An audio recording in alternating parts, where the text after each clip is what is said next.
your brother's got almost 5 million followers, you got 1.3. I'm like, yeah, I've got 1.3 million followers though. Yes.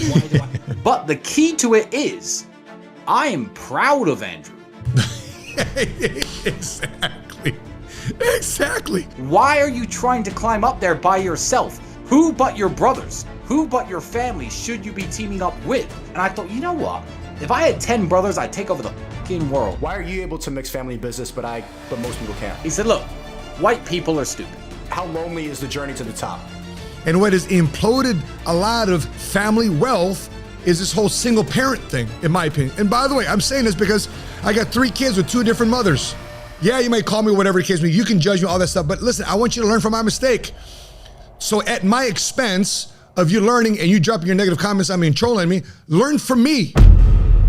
What's cracking, everybody? Money Smart Guy, Matt Sapaula here, hailing to you from Dallas, Texas. And once again, we have another reaction video. But instead of Andrew Tate this time around, we got actually his younger brother, Tristan Tate. By the way, this is not a reaction to how Andrew got canceled and basically delisted from every social media outside. By the way, in my opinion, that's another form of domination when every social media platform and the internet unilaterally decides to ban you. It's another completely different video. I'm just here to react to his younger brother, Tristan, and his conversation with Sneako. This brother looks half black Filipino and looks like one of my cousins, but I'm intrigued about what this guy has to say. How awesome is it today to be a teenager, to be in your young 20s, and you literally have access to everybody in the world that has a example. By the way, it goes both ways. A bad example or a good example, your choice on how you want to live your life. But how awesome it is today that this technology called social media can get people connected from all over the world without putting time in the air or in an airplane flight or the financial investor to do that. A guy like Sneako, who I understand is what, 23 years old? He's 23 years old and having conversation with the Tate, one of the Tate brothers. So let's get into this conversation about money-making secrets on this episode with Tristan Tate, interviewed by Sneako. Waster and the biggest distraction that you could have. It's like the biggest investment of everything. And I noticed that taking streaming seriously and taking my career seriously I've had to like be kind of alone in here for the most part. I don't talk to my friends as much. My roommate's in there like sleeping in the other room right now, like watching the live stream on his phone. I haven't talked to him in like a week. I just came back from Miami, and he's hearing this just based on this. One of my closest friends. You really need to cut a lot of people off. That's true. You know, I don't know much about Sneako, but that's right. I mean, if you want to pursue success, you're probably gonna most likely be different than everybody else in your entire life. Sad that is, though, he hasn't talked to his roommate, even though they share a wall. I guess that's how people connect these days. Doesn't matter if they're in the same room, same house. They're connected on social media through the phones. How lonely is the journey to the top? I am very fortunate. I don't know what loneliness feels like. And that's something that most men can't say. And it's why me and my brother, when we understood through meeting very good friends of ours. It's so sick, though, how he and his brother, Andrew, kind of have the same voice and same accent. Pretty interesting how brothers can sound virtually alike. When we understood through meeting very good friends of ours who were married for 10 years, felt alone. Ex-military guys who felt that sense of brotherhood and loyalty and companionship in the army or on their sports team, their college baseball team, their fraternity, their football team, and they lose it and they balance all their happiness on one female. And they end up getting married and they end up in these sad, lonely marriages. Those are the guys who opened my eyes to how special the relationship I have with my brother is. And that's what I try to tell the world as well. I don't know what loneliness feels like. You know, I was born in a very underprivileged family. I grew up absolutely broke. I didn't have I wasn't dealt the best hand. But there was always an ace up my sleeve. So I don't know what that feels like. I've always had companionship. I've always had someone who had my back, someone to fight with me, someone to work with me in terms of my brother. So I'm not going to sit here and say that the journey to the top for me necessarily was lonely. By the way, I've heard it both ways. I've heard people that don't have the right circumstances, underprivileged circumstances, they feel lonely. I've also heard the flip side. People have wealth, they feel lonely too as well. What connects the two in terms of how you go through that experience is one word, and that word is attitude. Attitude. Your altitude is determined by your attitude. And I think Tristan Tate, he and his brother Andrew, had a very good attitude in terms of who they leaned on, who they listened to, who they admired and wanted to reach up to.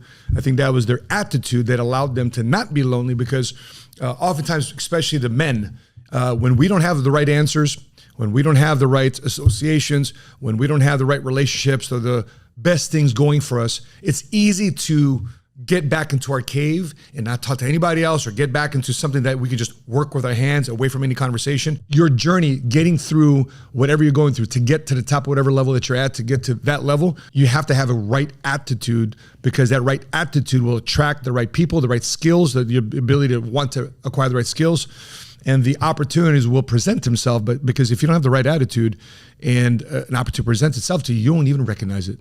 But let me tell the young men out there, you need to be able to identify low quality friends and cut them off, and curate the people around you into a group of winners, a group of men who want to go out there and achieve the same things as you. And the journey to the top not only won't be lonely, but it will be far easier. They say don't mix family and business, but that's all that you do. Yeah, I disagree with that too.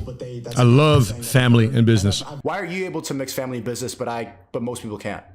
I don't believe that most people can't. I believe that some of the most successful men that I've ever met mix family and business. 100%. The people who own Walmart are family business. Yeah, Waltons. Like the elites, the billionaires at the top will say money doesn't buy happiness. Oh, don't mix family and business. What the fuck are you talking about? Yeah. Who are you going to trust with your stranger or your family? Money, your finances, your cars, your blood is thicker than the water. Than your own brother. They're going to tell me not to team up with him and team up with some dude who might stab me in the back for a piece of pussy or a few dollars. No, absolutely mix family and business. I learned this. By the way, I'm in business with my wife. I'm in business with my daughter.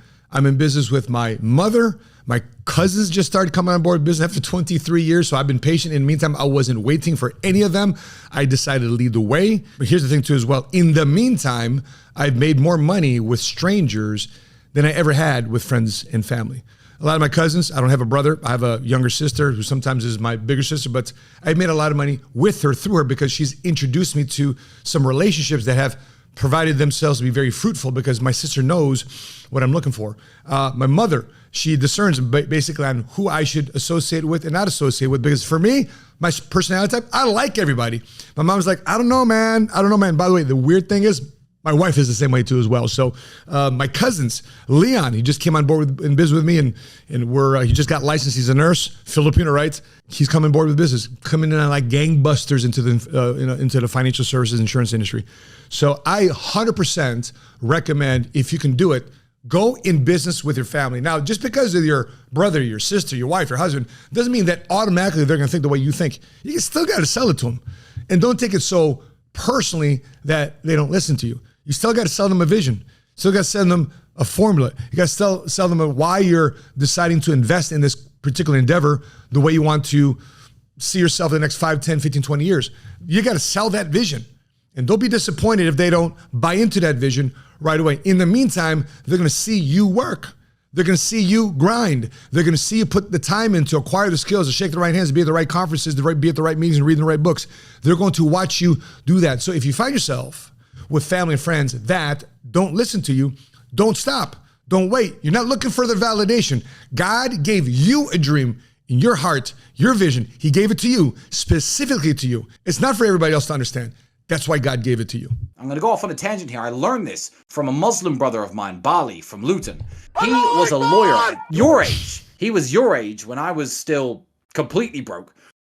He was older than me, so I must have been maybe 19 at the time. And he was driving a Ferrari sometimes, a Rolls Royce sometimes. He was always rolling in style. Now, entry-level lawyer, 60, 70,000 pounds a year. I mean, I know he wasn't making that much money. I said, Bali, how do you manage to have these nice cars and shit when you're so young? You've only just passed the bar. How have you done it? By the way, what a great question. He asks somebody who's young just like them. So instead of hating on them, which a lot of people do, instead of hating on a person that's showing success, hating on a person that's, wearing the nice suits and wearing the right clothes and driving the right cars and living in the homes that you love to live in, why don't you ask them? Why not envy? You know what happens with envy? It's two things: ambition and laziness. The byproduct of that is envy. So don't say I'm ambitious if you're unwilling to put the work because you're lazy. Forget about this. So therefore, you don't have this byproduct of envy, because the byproduct of envy is a very toxic personality trait, a very toxic behavior. Doesn't deserve anywhere in your life for you to be happy and fruitful. So if you find somebody that's willing to do the work and has a vision, putting those two together, and they have certain things, they're experiencing certain things, and you're not, ask yourself that question. Am I ambitious or lazy? And by the way, the most dangerous people that you'll ever stumble across in your life are those people, ambitious and lazy people, and they call themselves your friend. But behind closed doors, they're spiting you. Behind closed doors, they're throwing knives in your back to other people. Behind closed doors, they're throwing gossip about you. Oh, I'm not so sure about their shady activities. When it could be completely legit, they're envious of you because they're unwilling to do the work, but yet they want so much in life. So beware of those people. Like what he said, cut those people out. Find out those folks, cut them out, and start bringing people around you that'll uplift you, partner with you, create opportunities for you, and celebrate your victories alongside you. He said, look, white people are stupid. But he didn't mean white people. What he meant was British people and the way British people conduct their family life. He said, me, and my brothers all live in our family home. All of our money goes into extending and building our family estate. Our wives stay home and cook and clean and look after our children. And I'm a doctor. I'm a lawyer. My brother's a doctor. My other brother's an accountant. My dad's an engineer. My other brothers work in construction to help. So I'm guessing here this family's pooling their assets. Build the house. All of our resources are pooled. There and you we go. have one Ferrari, one Rolls Royce, one. And by the way, I have not watched this. So you and I are watching this episode together. So it's not like I watched this before my reaction video. I'm watching it simultaneously. You are watching this together. By the way, you might have an advantage of it because you might have seen this video already, this episode already, but I'm just watching this for the very first time. We're experiencing this for the most part together. One McLaren and like 5 Toyotas that we can use whenever we like. And I thought, you know what? If I had 10 brothers, I'd take over the fucking world. I mean, think about this real quick. If you had the disposition to say, hey fam, we're going to come together with a plan. We're going to buy this 3, 4, 5 unit apartment complex. We're all going to live in it. We're all going to pay the mortgage on this property. Normally what we would have paid a rent. We're going to build some equity in this property. We're going to have an opportunity for this equity to grow in the next 3, 4, 5, 10 years. We eventually cash out the equity of the property, whether to put some money in our pocket or invest in other real estate or other endeavors. And we live off the fruits of our labor. And then in the meantime, our children, our families can operate together, have dinner together, have weekends together. We can build life and do life together. Think about how much more wealthier your family can be instead of having separate homes. By the way, this is why I also feel that if you get involved in a wrong relationship and you get her pregnant and then you get married versus getting in a right relationship first, then get married and then get her pregnant, so therefore you have some kids. The previous to that, if you find out that you didn't even like the girl, you don't like the guy, well, guess what? Now you're in a relationship where you're divorced or you're separated. Now you're in 2 different homes. And what has imploded a lot of family wealth is this whole single parent thing, in my opinion. And by the way, I'm saying this because I got 3 kids with 2 different mothers. Yeah, you might call me whatever the case may be. You can judge me, all that stuff. But listen, I want you to learn from my mistake. So at my expense of you learning and you dropping your negative comments on me and trolling me, learn from me. I chose wrong. I paid my entire 30s to repair the mistakes of my 20s. And I hope that you can learn from my mistake. I can say this not to judge anybody. I'm judging myself. And maybe you're judging me. I don't care. But all I'm saying is that if you pick the wrong woman, it's got to be more than she's just hot, or she's got a body, or she does this to me, or she does this for me. It's got to be more than just sexual and physical. There's so much more to a relationship and doing life together, because the worst that can happen is she gets pregnant or you have a child with him and you don't like each other and you divorce, your finances are separated, and that's just the beginning of it. I'm talking about emotional heartbreak, spiritual heartbreak, mental health heartbreak, worrying about your weekends, dealing with this, and then what's worse about it, in your mode of, oh my gosh, my life sucks, and next thing you know, you meet somebody else whose life sucks too as well, and then you get together, you have sex, oops, she has a kid, oops, let me get married to her, oh, it's not working out, and you repeat the process. Now you're in a pattern. And that's a pattern I realized I was in by the time I was 29, 30 years old. After that, I said, I need to follow a different pattern. And so my encouragement to you, if you're watching this episode, is to make sure, if you are going to pool your resource and be smart about it, make sure the right family members and the right friends that become family are part of that pool, and people that you can trust for the long term. You can do life together. You're willing to commit and manage expectations up front, manage expectations about money, success, the evolution of how you're growing together, and then you guys can branch off. But what a smart thing to do here. And that was a real eye-opener for me. So the Muslim families don't mix family and business. They're all about it. And they're largely... My observation is Jewish do this too as well. Mormon definitely do this too as well. A lot of my financial mentors had been Mormon and Jewish. And I see a lot of Asian cultures, Chinese, Korean, Vietnamese do this too as well. Not necessarily Filipino, but the Filipinos, very much apart. I'm speaking because I'm Filipino. We do things very much apart. It's about independence, isolation. Do your own thing instead of let's collectively do this together. So weird how Filipinos, even though we're considered somewhat Asian, don't work together, but yet the Koreans and the Vietnamese and the other Chinese cultures work together, pooling their money together, so therefore they can step up eventually over time and then invest in businesses. They create additional resources so they can reinvest back into their families and expand their estates, expand their wealth over time. Especially in the United Kingdom, where I'm from, far more successful than the white families, so the British families, where what they'll do is they'll have 5 sons. The 5 sons will go rent 5 houses, pay 5 different landlords, Bingo. Study 5 different completely unrelated things, fight for 5 jobs in different fields where they can't help but support each other, meet 5 different toxic women, support these 5 different women all independently outside of the family home. There is no unified family home. And then, by the time they're 45, it's like, oh, well, I've got a nice BMW now. Why are you trying to climb up there by yourself? Who but your brothers? Who but your family should you be teaming up with? I think it's total nonsense. So when you say they say, who is they? Why do you think you and Andrew haven't had like a battle of egos? By the way, I like this question by Sneako. By the way, I don't know much about this kid. Love the questions he's asking. Don't know much about his mindset, mentality, or how he makes his money. But I love the fact that he's asking questions, gaining perspective in his own way. Bright young man here. And I don't know much about his YouTube channel, but I like the fact that he's asking questions and paying attention. Back to Tristan here. I'm sure he and Andrew have had a butting of heads, the battle of the ego. But one thing is they have an agreement. They've managed other expectations of what they want to do together. Having fights, having disputes, having conflict is part of the growing process. And I'm excited really to see them continue to evolve and grow because I think the world needs more of a Tristan and Andrew Tate. Now, I agree with them on a lot of things. I just don't agree with them on their faith aspect. I don't agree with them on their feelings of women towards women. But outside of that, entrepreneurship, mindset, attitude, alpha male type stuff, love it. I think that's the reason that me and my brother Vince, like we are not able to have like synchronization. I wonder what Sneako's home dynamic is. I wonder if they were raised by a single mom or a single dad. I wonder if mom and dad are together because for these 2 brothers, Sneako and his brother, whatever his name is, for them to have a discourse, an opposite viewpoint about wealth, prosperity, happiness, and progression in life, for them to have a separate way of doing things. Something may have happened, some form of family trauma may have happened. I don't know much. I'm just super guessing, but it kind of leads to me in that direction. I'm the bigger brother, so I think I've maybe been too hard on him a little bit, and at the same time, like he's been trying to find his own lane. And you're the little brother of the 2. How have you not had a battle of egos? Because I mean, obviously Andrew was the more famous, and like, do you ever have like a competition in your head? You know what it is?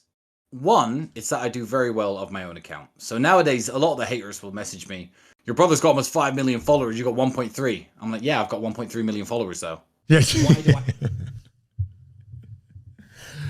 I? Yeah, and then what are these haters and these trolls? What kind of followership they got? 10,000, 500, 1,500? It's so horrible out there that instead of celebrating somebody, you're trying to tear them down to make yourself feel better. Because again, you're ambitious yet lazy, and yet you want to take anybody down. For example, we just took our family this year to Aruba. We took our family to Paris and Monaco. We took our family. We just came back from Cabo. You might have noticed this tan starting to peel away. And we're flying first class. And somebody says, oh, so you can't afford a private jet? I'm taking my family. We're creating experiences together. And you're dogging me out because I'm not taking a private jet? So what? Are you creating experiences for your family? Are you flying all over the world with your family, with the people that you love and care about? Are you creating meaningful experiences? Are you creating meaningful conversation with people that you love in all parts of the world? Are you appreciating America for what it has to provide when you come back home to America? Probably not. So why are you trying to pull me down? Focus on your growth versus trying to stunt mine.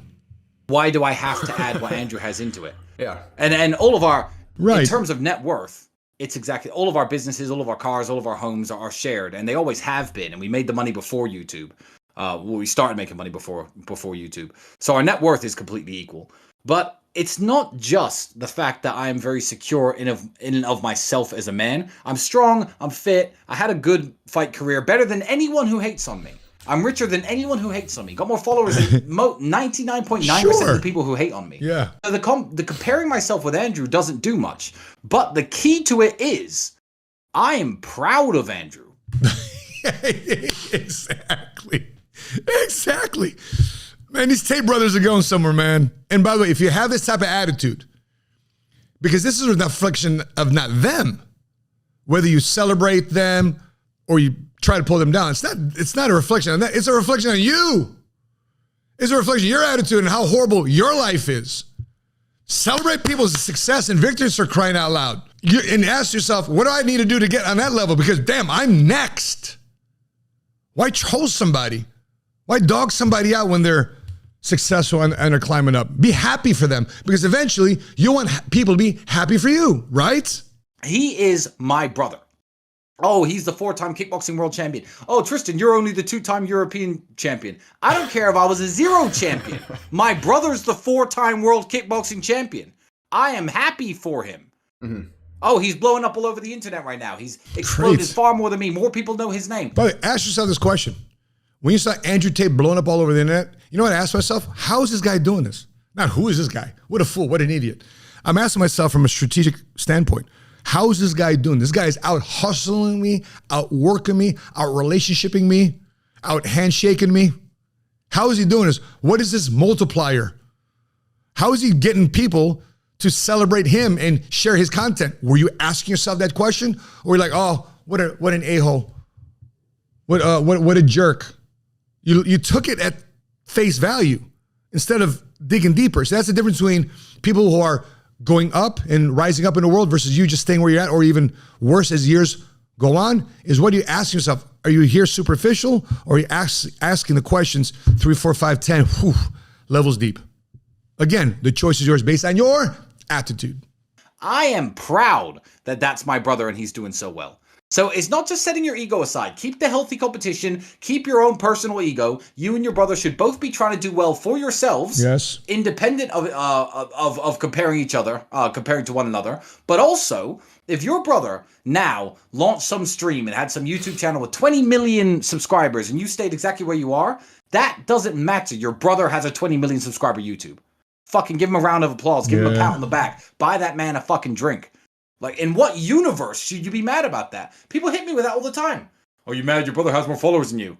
No. It's like if Muhammad Ali was your brother. Would you be like, oh, my brother's a better boxer than me, I'm upset? He's a bad man. My brother's the greatest heavyweight of all time. Speaking of Muhammad Ali, we hung out with his daughter, Layla Ali. My wife interviewed Layla Ali on stage a couple weeks ago, and what a great family, what a great couple. She was talking to us about her husband, Curtis Conway. He used to be a wide receiver for the Chicago Bears, but had breakfast with her security team. Great people, great entrepreneurs around them. I can tell this family is going to continue to go places because they got the right people around them. And that's something that should be celebrated in your life. Are you curating? Are you bringing forth? Are you recruiting the right people in your life that wants you to strive for more? Or are you recruiting people in your life that says, you can take it easy. It's okay to be content. There's no reason to strive for excellence. It's okay just to be average and ordinary. And yet you want an extraordinary life. Doesn't make sense. All time Muhammad Ali. Like, why would it make you sad? Mm-hmm. So also, put your egos aside. Concentrate on doing your own shit, winning irrespective of comparing yourself. But when he does something well and when you do something well, you should be proud of one another. And I'm like that with all my friends. That extends to all of my friends. I got a bunch of boys that when they're winning, I'm winning. I'm happy to see it done.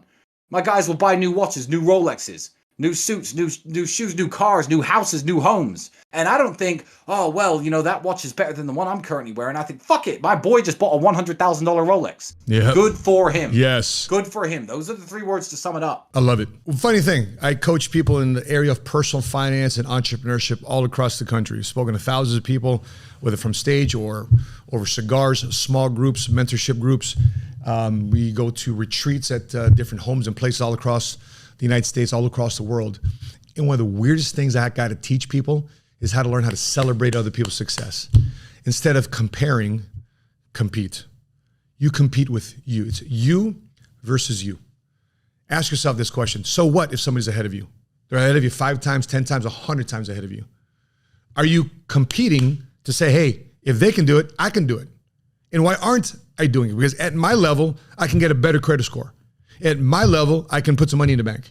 At my level, I can find a way to earn a raise. At my level, I can find a way to create a side hustle. At my level, I can learn how to start a corporation. At my level, I can start creating my personal and business credit together. At my level, I can start driving my dream car. At my level, I can stay taking care of whatever collections I might have that I haven't taken care of, because listen, collections and credit scores are a reflection, again, of your attitude. Whatever you're conscious about is a reflection of your bank account. And so when you're looking at your life, are you also celebrating other people's success? Because when I see people winning, I project myself, can't wait to get there. Can't wait to get there. And that's the difference between the average and ordinary and the extraordinary and the excellent. The question for you is, going forward throughout the rest of this year and for the rest of your life, who do you want to be? Are you clear about what you want? Are you clear about the price necessary to get you what you want? Are you clear and willing to make that commitment to your family of willing to pay that type of price to get what you want? At the same time too as well, last but not least, how good will it feel when you start achieving some of those goals? How good would it feel to retire your mom? How good will it feel to make sure that your wife, your husband never takes a paycheck from anybody else again but your own business? How good will it feel to make sure that your kids, that you can go to private school or public school or homeschool, whatever. You can do it because you chose to do it. Compete with that. Compete with you not being complacent. Compete with you not being lazy. It's very easy. I look at any scripture in the Bible in terms of what God says about work. Bottom line, if you don't work, you don't deserve to eat, let alone complain about something else. That being said, I'd love to know your thoughts, your questions. You agree with me? You don't agree with me? What did you think about Tristan Tate? What do you think about Sneako? Sharp young guy here. I'd love to get to know more about this guy. Maybe do a couple more reactions to him as I continue these episodes on the 7-Figure Squad YouTube channel. Channel dedicated to help you think like a millionaire, strategize like a millionaire, so therefore you can become a first-generation cash flow millionaire. That being said, guys, if you like these reaction videos, I got a couple more here for you to check out. If you found some value in this video, please consider hitting like. If you watch a couple of our videos and you haven't done so yet, please consider hitting subscribe, hitting notifications to be alerted the next time we upload our next episode. That being said, I'm your money smart guy from Dallas, Texas. And until we meet again, continue to live smart, continue to love smart, and be money smart today.